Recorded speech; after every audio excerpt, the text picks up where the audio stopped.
Simpson's rule. Now you can remember from 11 Maths B that we could say if I want to find the area under the curve, so if I have the area under a curve and I have a specific function, then I can find any area underneath the curve by using the integral. So if we said this was A and that was B, then we can say that the area under the graph equals the integral from B to A of that function in terms of x, which was fine. It was very accurate, and we've done this, and we're going to do some more of this later on. However, what do we do if we do not have this equation? Or this is an irregular figure, which means we do not have a function that looks exactly like that. Now the answer to that could have been by using our trapezoidal rule. Now we've done the trapezoidal rule as well. So what the trapezoidal rule did was the following.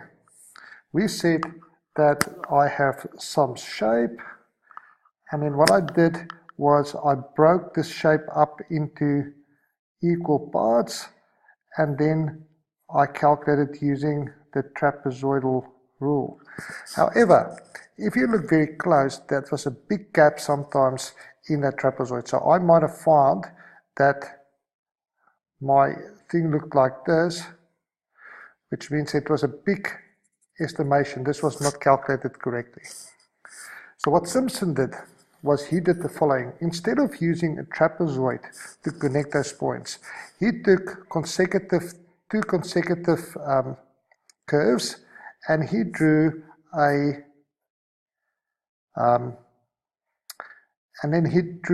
parabola through three of them. And by doing that, this little gap that we found that we couldn't be calculated for, either too small or too big, was much closer, because this is not a straight line anymore. This is not a straight line. It's a curve which usually came much closer to the original equation or the original line. And because he did that, we could now use Simpson's rule then to do irregular figures, much more or much closer approximation than using the trapezoidal rule. So that is where it comes from. It is a huge thing to prove as well. It is. I will use 3 or 4 of these pages to show you algebraically how it has been derived, but I'm not going to waste your time doing that.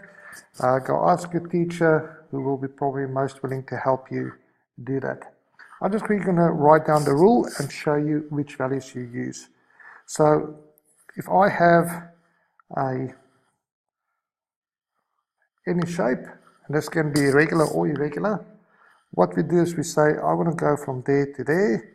We break it just like a trapezoid into the same number of values, and we say this is A, this is x0, x1, x2, all the way to xn. This value here will then be y at 0, y at 1, y at 2, all the way to y at n.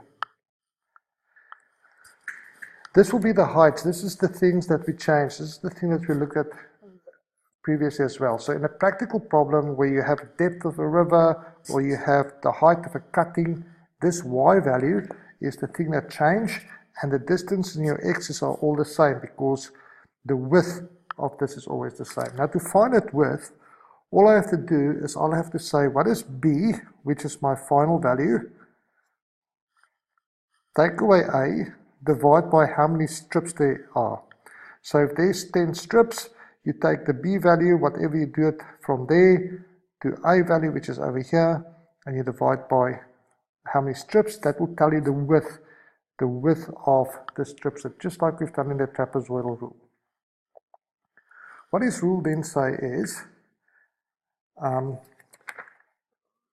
in the following. He says the area, and he has proven this, the area is estimated, and it's a very close estimation, of the width divided by 3 multiplied by your starting y value plus your final y value plus 4 times, and now I'm going to use my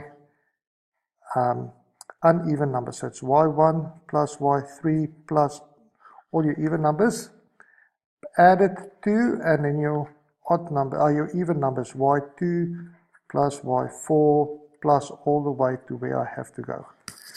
This will give us, this is then the rule that you have to go and learn.